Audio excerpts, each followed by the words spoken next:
What in? Logic's back with another one. Today we're going to look at Piers Morgan and Megyn Kelly debate about the new Trump tariffs and Liberation Day and all that bullshit. The reason I'm interested in this is because Megyn Kelly is a Trumple, but she will call him out on some bullshit. And lately, since Trump is just objectively ruining the country, Piers has kind of been criticizing him too. So I'm gonna give him credit where credit is due. How this interview is gonna go, I have no idea. I don't know who's gonna take whose side, who's gonna run more defense for Trump, who's gonna call him out. Hopefully Piers continues to call him out. He says he tries to play things down the middle, and let's see if he does that. So before we get into the video, make sure you leave a like, comment, sub, if not one, then all three. Now let's get to the video. For a blistering verdict, as always, on all this and more. I'm delighted to be joined by the host of the Megyn Kelly Show on YouTube and SiriusXM, Megyn Kelly. Megyn, how are you? I'm great, Piers. I just got back from my shift at Hooters, so I'm glad we made the time for each other. Well, it is Liberation Day, after all, as we're talking. Let's talk about this, first of all, because there's no doubt the pace of what Trump has been doing in the last 10 weeks since becoming president again has been absolutely frenetic. Some of it is obvious, quick and demonstrable victories, as in the southern border and what's going on there, and the way he's arrested the tide of illegal migrants coming over the border. Stuff like the tariffs is bemusing to many people because they don't see any immediate benefit. What they see is turmoil in the markets. They see the economy beginning to flounder, inflation poking up again. Trump says, be patient and the rewards will come. What do you make of it? All of which tells me he really believes in it. Because the one thing Trump carefully guarded in his first term was the economy. And he would brag about the stock market at every turn. I mean, that was the one thing he knew he had to keep in order to win re-election. And he was fierce about it. And this time he sees the pain that's coming and he's owning it. I mean, he's saying, you're going to have some short-term pain. Please stay with me. Just hold tight because long-term, this is going to work out for us. So my issue with that still is we were just going through pain. According to you, according to how Americans feel, everybody's been going through pain. How are you like, damn, my arm really hurts right now. I need help. Like, can somebody get me to the hospital and be like, I know your arm hurt, but let me just punch you in it a couple more times and don't trip. After a while, we'll get you to the hospital. It might take a few years. I know your arm has been hurting, you know, it's pulled out the socket, but let me just punch you in it a couple times and then we'll go from there and, you know, you'll feel better. No, bro, you can't give us pain after people have been saying they've been feeling pain. And that doesn't surprise me. You know, Trump has a lifetime as a Democrat. He's not really a Republican. He ran as one and they put him in as one, but he's got a lot of Democrat ideals. He's very friendly with union and labor groups. And I think this will be somewhat popular with some of these working class guys who feel like all their jobs were shipped overseas. We buy German and Japanese cars, and that's it. We no longer make in America. We allow Germany to sell all of its cars over here. We don't get to sell. I wonder what's the most popular car in America. I wonder if it's a foreign car. Generally, a lot of foreign cars are more expensive, though, than American cars. So I don't even see, like, I feel like a lot of people got Fords and Chevys and shit. Like, I don't know. I could be wrong. I don't know the statistics of the most popular car, but maybe I could look it up and post it in this video. I don't know if it's that big of a deal. Like, they just keep tripping over this car shit as if people don't buy American cars. Sell our cars over there.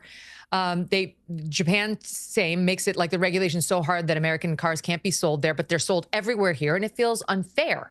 So it speaks to something that— Is it though? Just because it feels unfair, is it really unfair? Like, I think Americans already know on a certain base level.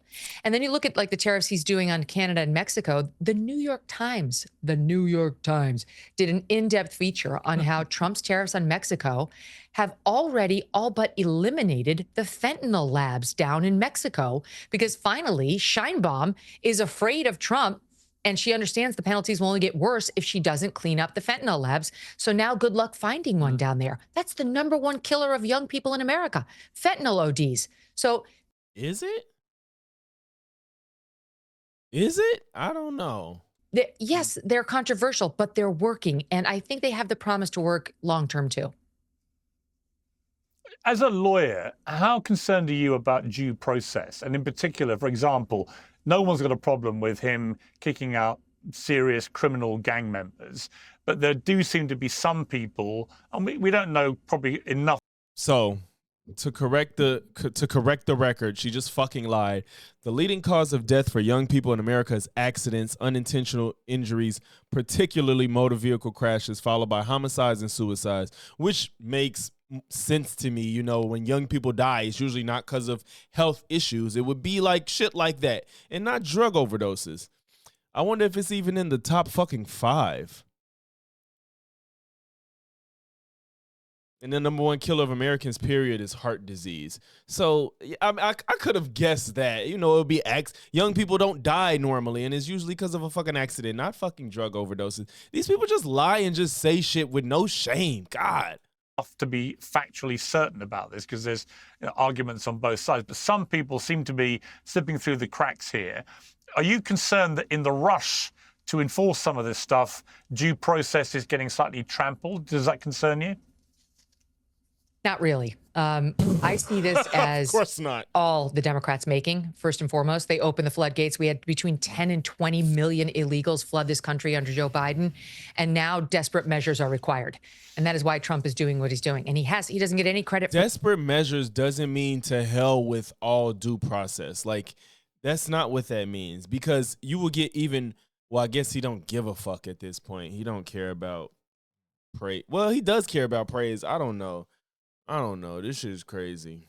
I don't even know what the thought process is, because just defying court orders left and right and ignoring due process doesn't make any sense, especially when you consider they've actually admitted to fucking up.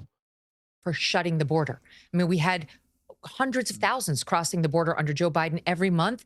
Now we have none. Now we have like maybe 7,000, which, I mean, we're never going to be able to tighten it entirely. And that's all thanks to President Trump and his executive order. So he has closed the border and stopped the flow. And now he's trying to deport those who took advantage of us under the Joe Biden asleep years. And yeah, there are going to be some small mistakes. I don't really care. I have to say, like, bro, small mistakes is taking a man away from his fucking family and shipping him off to another country he has no business in, to be in one of the worst prisons on earth. That's not a small mistake. I have very little empathy for these illegals who broke our laws. You're talking about illegals. There's people that's been sent off that didn't deserve. I hope Piers brings it up. To come into our country, please take advantage of our good hearts by getting on Medicaid and Medicare where they could, by getting Social Security numbers and then voting. How many people do they think is going through all of this illegal shit to be seen as a resident? How many people do y'all really think that are undocumented immigrants are getting Social Security cards? Like, if it's happening, it's not in any significant number that this is such an issue that needs to be addressed in this type of way. These people are so full of shit, because everything else we know, undocumented immigrants is mostly people on overstay visas, which, yes, technically you're here illegally, but they're not these hardened criminals that need to get sent back home. Like, stop, bro. We've seen now, thanks to Elon and Doge, they've been doing some of them.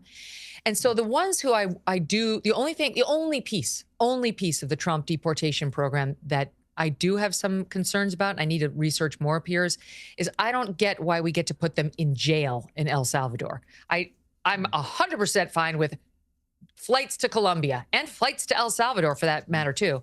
But if they haven't been adjudicated a criminal in a court of law, as opposed to just somebody who overstayed or came in illegally, normally the resolution is you're deported for that, not you go to prison. I have to figure out what's the legal basis for locking them up. Elon Musk, you mentioned there, a lot of speculation in the last sort of 48 hours or so that he may be getting out of serving this administration. He was always planned to stay, I think, till May, and then there's a rule that he'd have to step aside anyway. But you can see a lot of targeting of Musk where people have gone after Tesla, the very people that used to support him. You know, the sort of woke left who saw him as their hero, their savior, their green energy that like king, Elon didn't change. Climate change. Why does he keep saying that like Elon doesn't do a complete 180? Like, what the fuck are you talking about?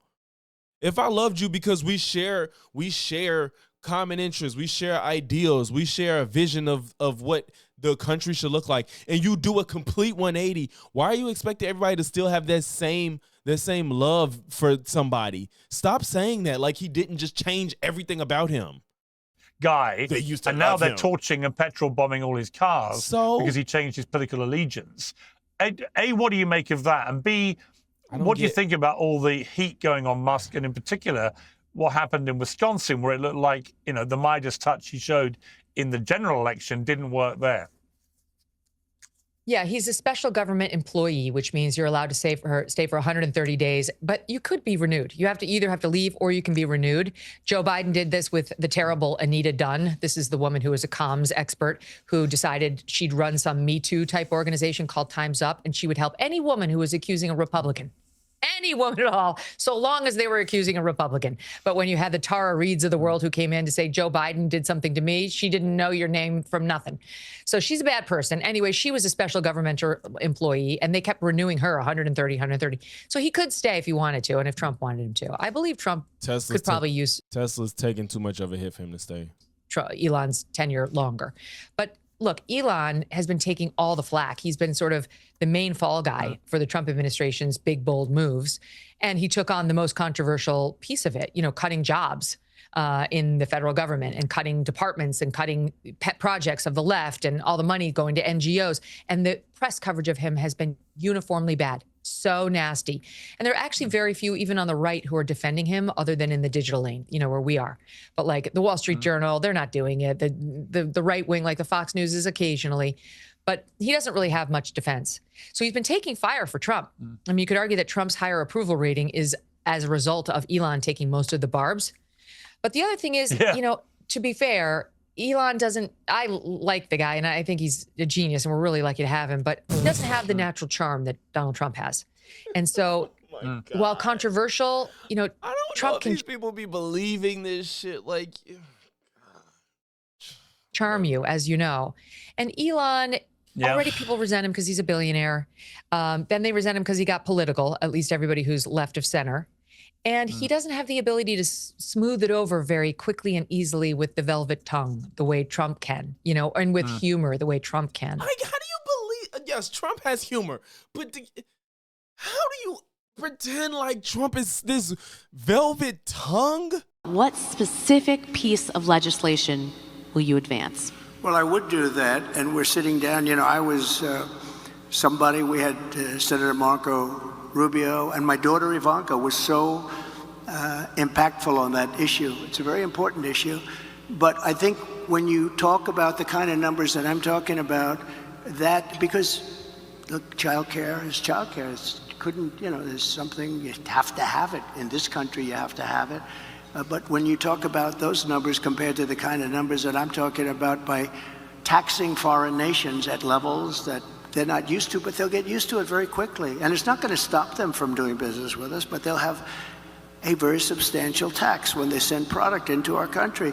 Those numbers are so much bigger than any numbers that we're talking about, including childcare, that it's going to take care. We're going to have, I look forward to having no deficits within a fairly short period of time, coupled with the reductions that I told you about on waste and fraud and all of the other things that are going on in our country. Because I have to stay with childcare. I want to stay with childcare, but those numbers are small. I really am convinced that at this point, the political climate, the left and the right are living in two different realities, because the shit these people say, I'm baffled. So I think he's come up against that. And then the left has found their boogeyman. You would have thought that Wisconsin State Supreme Court judge who just won, that Democrat, was running directly against Elon Musk and there was no Republican opponent. All the ads out there made it all about him. And that was very effective. So he's been made into a boogeyman instead of a hero, it worked. Which is deeply wrong and immoral, but it is what it is. How is it wrong and immoral? It's interesting you talk about Trump's charm, because I see that a lot with him, and I know you have too. Bill Maher went up to the White House. What I was struck by, I'll play a clip from Kid Rock first, and then tell you what I was struck by afterwards. Charm with Trump. It could not have been better. Everyone was so surprised. What happened to why aren't you wearing a suit at the White House? What happened to that? Nobody cares about Kid Rock not wearing a suit. So pleasant. The most shocking thing to me was, Bill's obviously a very big liberal, been very hard on the president, but he's donated a lot of money to other politicians. You've had Biden, Clinton, Obama, everybody. He had never been to the White House, and the president was so gracious. He took us up to the private residence. We saw the Gettysburg Address in the Lincoln bedroom. And fucking Trump sued Bill Maher. I was like, "You've never been here, Bill?" And I was like, "How about this, President Trump?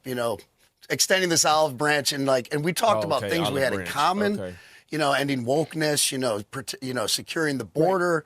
The president was asking him what he thought about policy, going on with Iran and Israel and things. It just it blew my mind. Now, I really wish I'd been at that dinner, because the idea of Kid Rock, Dana White, Donald Trump, Bill Maher, that's a fun dinner.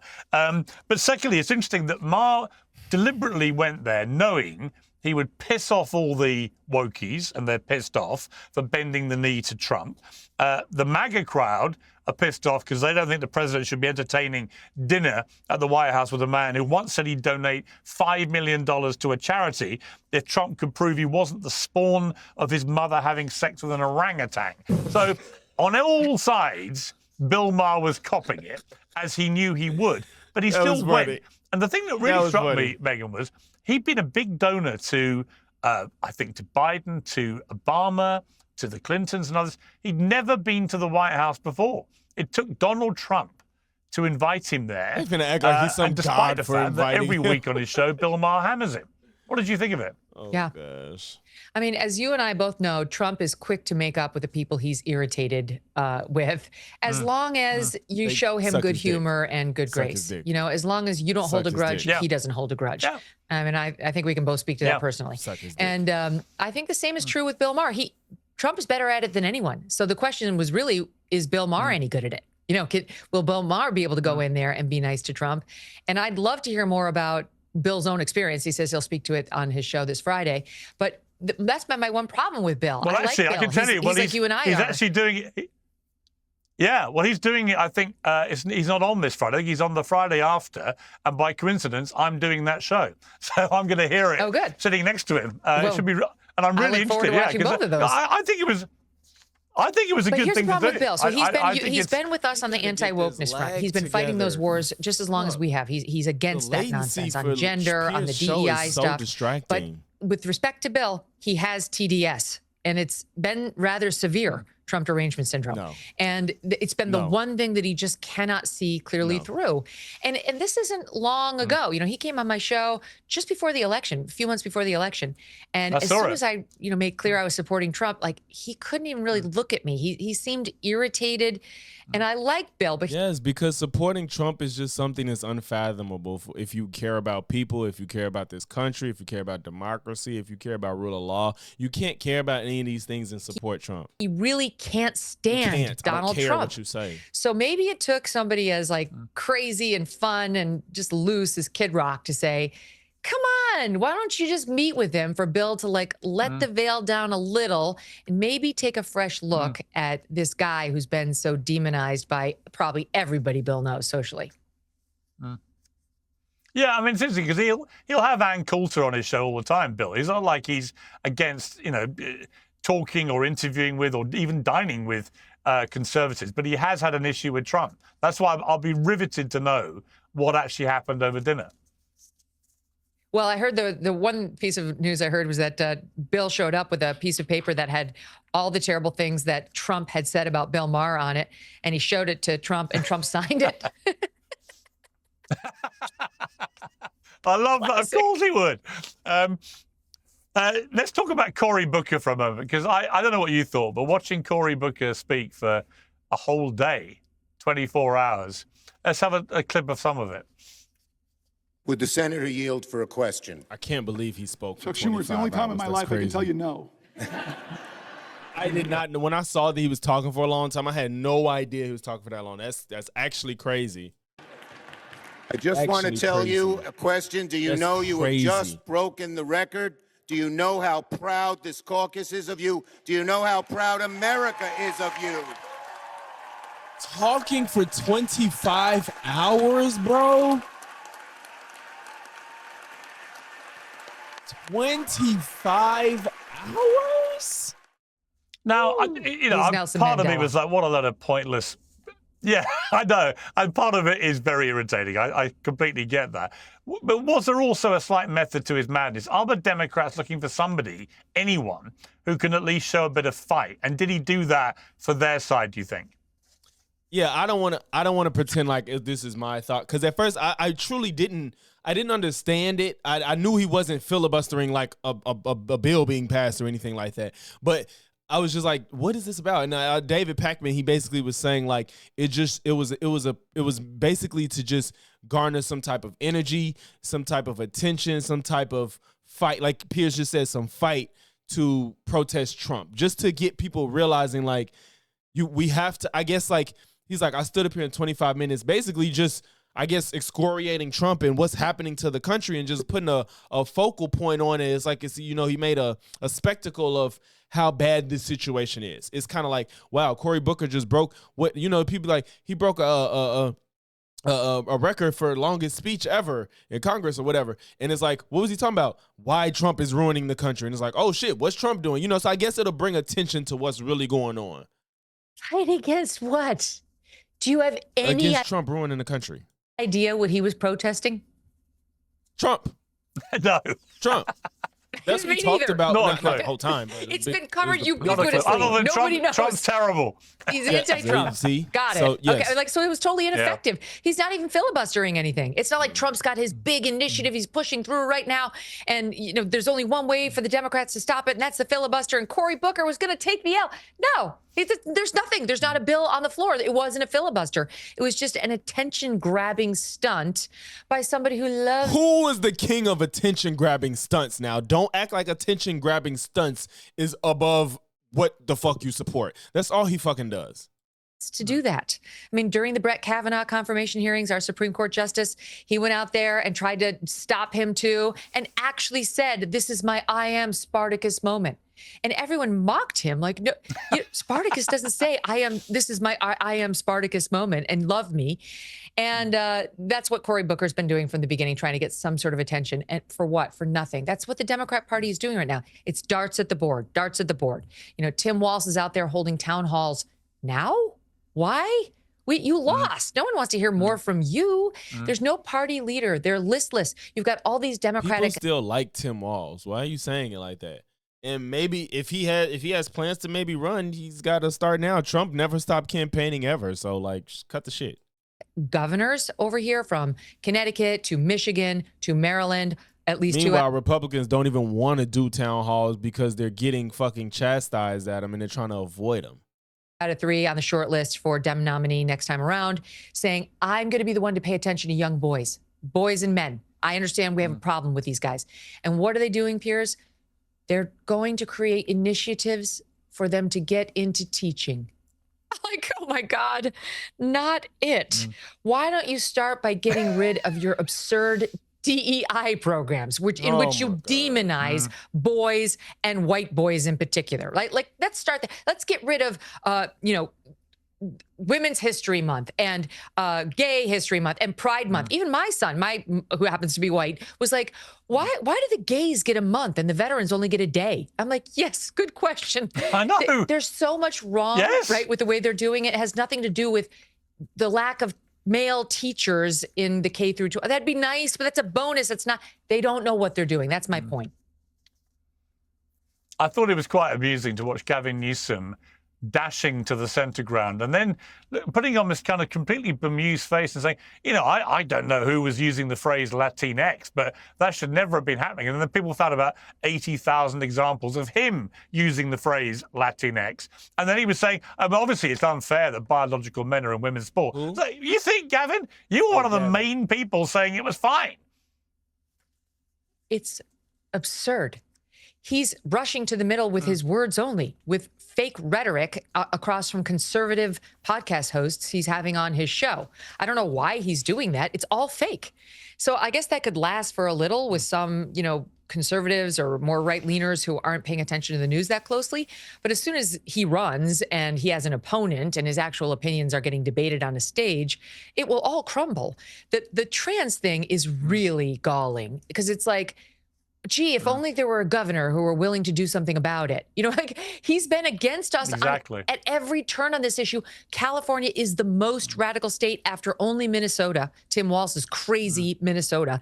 It's second, California is, in its trans radicalness. And Bill Maher, to his credit, called him out on that, saying this is a state that just passed a law saying parents don't need to be notified. School teachers do not need to tell them if their students come to class and declare they're the opposite sex and want to go by a different name and wear different clothes at school and participate in the other sex. These people need to stop with this. They don't understand. Like, it's not up to a school to tell if a boy comes to school and he's like, I want to wear dresses or whatever. It's not incumbent on the teacher to be like, hey, your son came to school wanting to wear a dress. That's not their place. That is because suppose mom sent the son to school in the dress because he wants to or whatever, and dad doesn't approve. Now who knows what kind of shit you done started because you talked to dad because you couldn't reach mom and talking about the dress. Like, they're pissing me off with this narrative. They don't be like, hey, your son's gay. You know what I'm saying? Like, that's not their place. Like, that's not their job to be contacting the parent, talking about what type of clothes they got on or whatever the fuck. That's not their place. You need to tell their child if they're in danger or got hurt or some shit. You don't tell them like, hey, your child's wearing a dress. That's not your fucking business. That's not your business.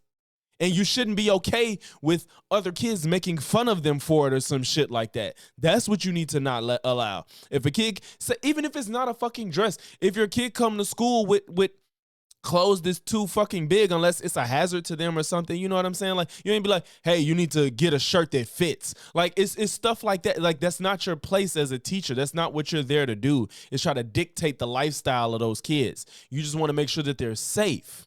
If somebody's bullying them, you don't want them to bully them, no matter what they came to school dressed like. You got to make a environment that everybody's comfortable and they can learn in.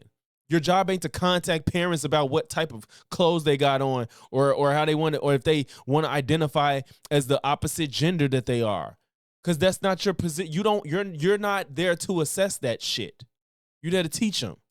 Sexist sports and so on.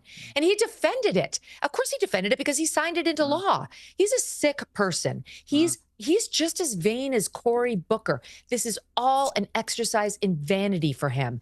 That, you know, it's all about him and his weird widow's peak. It's like he's got to have the perfectly coiffed hair, the perfectly coiffed look. He's got to have just the right wife.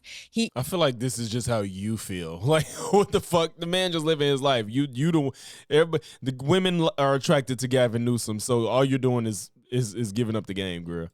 He's all about appearances. And so if he's sitting across from Steve Bannon or a Charlie Kirk, he'll say just enough to be loved, to sound reasonable. But what he does with his actual pen is very dangerous.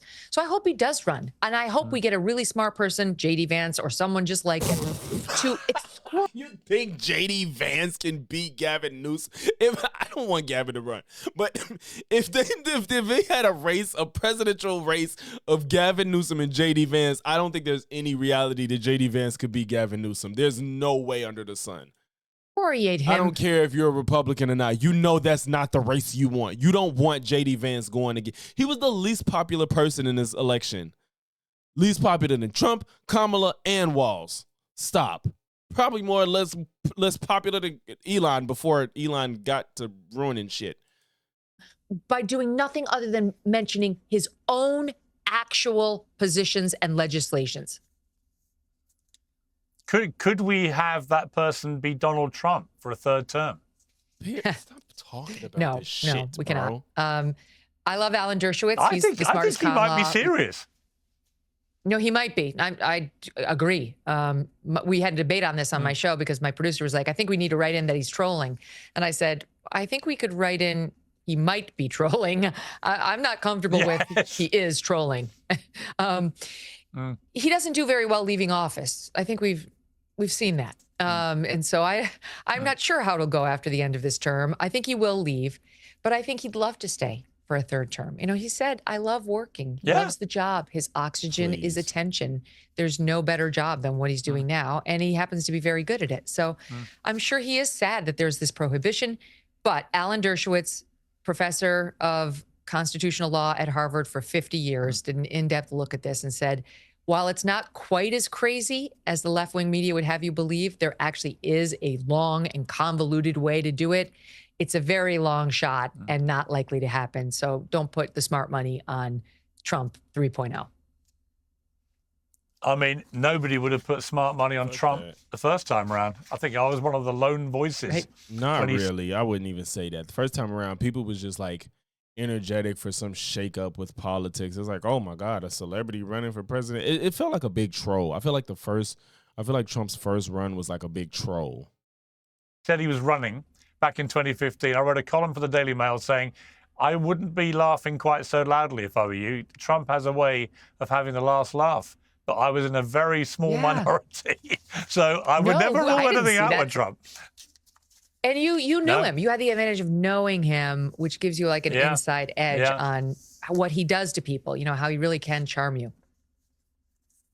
Oh, no question. I always say also he's completely freakish in that he has the thinnest skin of anyone we've ever known. So he reacts to everything by going to DEFCON 3, any criticism. But he also has the thickest skin, which enables him to soak up stuff that would destroy any other public figure. And he does it time and again. If you look at the last year, surviving an assassin's bullet, you know, to... Surviving... He didn't survive it because there was the end result wasn't him having to deal with the damage of being shot at. He got shot at and he got grazed. Don't say surviving. You know, surviving feels like you actually went through something that could have killed you, and it could have killed him in the capacity that he could have gotten hit and hurt. But at the end of it, it was like he was shot at, but not shot. So he didn't survive it. He just was nearly shot. Don't say he's. I'm not trying to be nitpicky, but y'all know when you hear like somebody survive. Like if I say I survived getting shot, the thought thing that crosses your mind is I got shot and didn't die. But I would never say I survived getting shot and I never got hit by a bullet. You know what I'm saying? Like there were bullets going, but there was no, I didn't say I survived. I would say like I was in a shootout and luckily I didn't get shot. You know what I'm saying? Or there were bullets flying all around me, but luckily I didn't get hit. I would never say I survived. I don't know. I could, maybe everybody don't think like that. It just, to me, it's not the same. Attempts to jail him, et cetera, et cetera, et cetera. And then they keep acting like he's just some victim that's just getting targeted as if he's not doing illegal shit, as if he's not doing unprecedented things. And then, of course, they're trying to jail him because he's committing crimes. What the fuck are we? He was convicted of crimes. Despite how much you agree with them actually going through with it because it's nitpicky and petty, he did it. He still did it. So stop. And he probably would have got found guilty if Merrick Garland didn't drag his fucking feet. He probably would have got guilty in Georgia too. He's got a remarkable thick skin. Not to mention Letitia James, the AG of New York. He's fucking still blaming Biden for shit. He's still mad about fucking 2020. Like, stop with this thick skin shit. Attorney General who tried to bankrupt him, who got a more than $500 million judgment against his company, which is really his baby that he loves. And then E. Jean Carroll with this ridiculous sexual assault charge and then defamation. But was he not found liable? You could call it ridiculous all you want. The evidence had a jury of his peers find him liable. And he found liable of the assault and found liable of defamation. But he got found liable of defamation too. And it's ridiculous. But he lost both the cases against this woman? Stop. Defamation charge, $80 million from him. That's real money. So his businesses are getting bankrupted. He's getting personally dinged. Stop committing crimes. Stop doing shit. You can't just be like, look at what they're doing to him. How about we look at what he did? You think this shit is just happenstance? You think he's just getting picked on?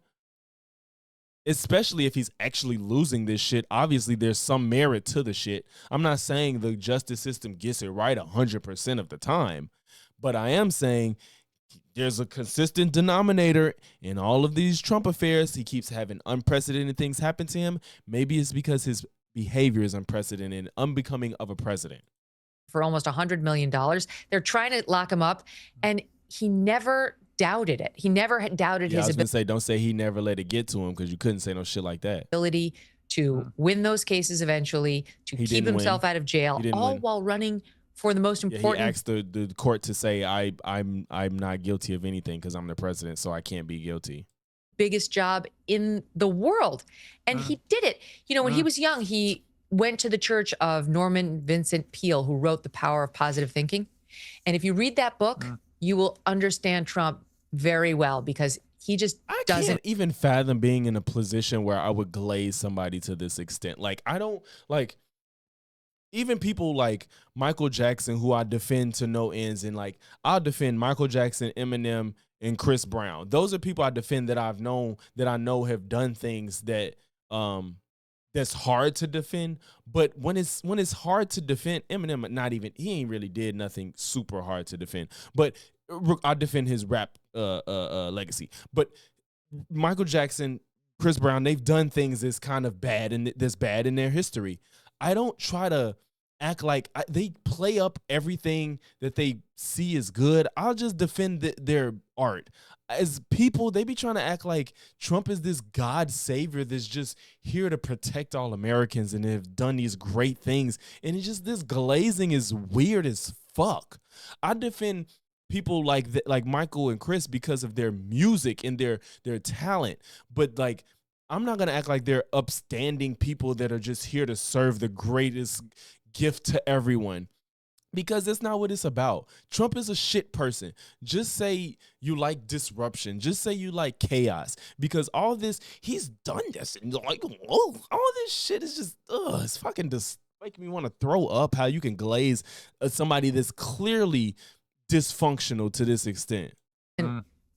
Ever believe negative words about him, or that negative things are going to happen to him. He's just always optimistic about him. And if you look at him as a citizen, optimistic, all I could think was, always playing a victim. That could be very useful for us. You know, if that sort of optimism and never say die attitude is unleashed on the United States of America, where could we go? What great things could happen?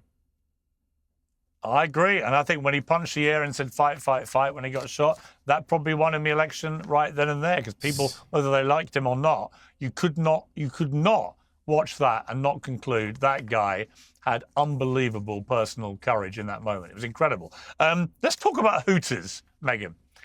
Hooters has gone bust. They're going to carry on using the same name. But what do we make it? Is this some great seminal moment for feminism, or for the future of women being able to take their cleavages out in bars? What are we reading into this? What is this reading of Hooters going under? Hooters probably went out of business because they started costing too much. I fucking love Hooters wings. They probably went out of business because they prices was getting ridiculous. I remember the last time I got Hooters out the store. Now I just go to the store, I buy their breading and their sauce, and I make that shit at home. That's how I eat Hooters now. I refuse to stop getting it, because when I went, I remember the ranch used to come with it. Then you got to pay more for the ranch. And the wings was like, you get like 8 wings for like $17 or some shit like that. It was, I don't remember, but it was something ridiculous. I was like, bro, y'all are out y'all minds with these prices. That's why they went out of business. I think it's sad. I mean, it's going back into the control, I guess, of the original owners. And I guess once it was farmed out to all these big conglomerates, you know, these corporate owners, they just started doing like, they got a little raunchier, which didn't help it. I understand. They got less raunchy. It seemed like they went out of their way to hire women that was like lower than a C cup. And I'm not trying to say like y'all should hire all the big titty women, but it just felt like it was a deliberate. It seemed so intentional to not have women work there that had like a C. You had to have a B or lower, barely a B.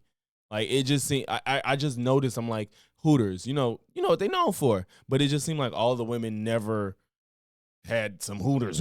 You know what I'm saying? Like it felt that way. I don't know the details of why they went under, but understand where they were going. They were like, let's lean in. But the new plan in the hands of the new owners is let's make it family friendly, because it was actually kind of family friendly. So they got family friendly? I don't Originally, know. Yes, they had the saucy girls, but they tried to get families to go in there. But here's the bottom line. I think it's sad because the bread and butter of Hooters was always young guys, who'd go in there and have a beer and have some wings and, look at the beautiful girls and watch a game on the screen. That's fine. That's good. That's called being a red-blooded American male. That's been killed slowly but surely over the past 10, 20 years by leftist policies and messaging, back to what we were discussing before. And not just that, though. I mean, I just feel like they're trying to politicize this, and I don't know if it's that deep. I don't. Like, a bunch of businesses have been going out of business. So I feel like they're like, ain't Applebee's like gone now? Party City's gone. They're just the next in line. I don't think it's political. Right. And the Bowling Alone book, where we're retreating internally as a society. We are across the pond. You are. It's something that's happening society-wide where we're losing our connection with one another. And so young guys are not going out to really any bar right now and looking at pretty girls and having beers and watching sports. They're like picking up the I highly doubt that. They're going to probably regular bars and lounges and hookah bars and shit like that. Hooters wings got fucking expensive, and they probably got expensive because I don't know. To be fair, they might have got expensive because they was losing so much business over time. But I don't know the reason. But to make it seem like it's all about men not being men and not going out and she finna say getting on their phone, I don't think that's the case, because lounges and bars pop up all the time and they're successful. Every weekend they be filled. Hookah bars are a thing now. You got bottle girls in these clubs all the time. Strip clubs is still thriving. If strip clubs can still survive, it's no reason that Hooters can't survive. So whatever the reason is, I highly doubt it's because of men not going to bars. Like, Hooters just probably couldn't keep up. Phone, looking at it there, having a more isolated experience, and it's sad. And then on top of that, though, there's the leftist messaging of you're shamed as some sort of a pervert if you want to see saucy girls with the breasts and the shorts, whereas that's totally normal. That should not be. That's how civilization continues. No, this is no such man a should be shamed narrative. out of thinking that's an attractive thing to do or a fun thing to do with his buddies. And the more we do that to young men of like child producing, peak ages when they're across from women at that age, the more trouble we're in. So we should be celebrating it. And I think hopefully this new shift will lead to, yes, okay, more family friendly. That's fine. But, we have problems at Olive Garden right now. We have problems at Chili's. We have problems at a lot of family friendly restaurants that aren't doing that well. I think what we need to do as a society is normalize men being men. And you think that Hooters closing is about men not being able to be men? Get the fuck out of here. Completely agree. The best description I had of the woke brigade was... So why are strip clubs still thriving? Why are lounges and hookah bars still thriving? I don't see bars across America closing down. Like, beautiful women are in all of these establishments and probably looking more revealing than the Hooters girls. Maybe Hooters just could not keep up with the times moving. I don't know. Maybe I hear strip club wings are good. So who knows? It could be plenty of other reasons. Maybe Hooters they wasn't appealing to men enough because the women wasn't as raunchy as they used to be or something. So they said, well, if I want to go get some raunchiness, I'm going to just go get some good wings at the strip club where the women is like actually naked and I'm not getting a watered down version of wings and women. That seems more reasonable than you acting like it's about men not being men. If that was the case, strip clubs would be closing. Like I said, hookah lounges are everywhere. A woman came up to me, 80-year-old Australian lady came up to me in London and she said, Piers, the trouble with the wokies is they suck all the joy out of life. And you're sucking the joy out of my life right now. Yeah, these people, this Trump glazing is just fucking weird. Like, as much as I think Joe Biden was a good president, I won't sit here unless, like, I'm backed into a corner to do it, to defend the type of man he is. The way they do it is ridiculous. All I'm going to do is point to objective facts about his presidency. I'm not going to do all this. He stood up in the adversity of everyone talking down on him, and he persevered and passed all these bills. Like, I'm like, yes, Biden came in and got Congress to work with him to get shit done. That's the fact of the matter. I don't have to do all this fucking virtue signaling and trying to pump all these emotions into making it seem like he's some just this king to just be heralded and praised by everybody. This shit is fucking weird and it's cringy as fuck. But if you made it to this point in the video, man, make sure you leave a like, comment, sub. If not one, then all three. And I'm going to catch y'all in the next one. Peace.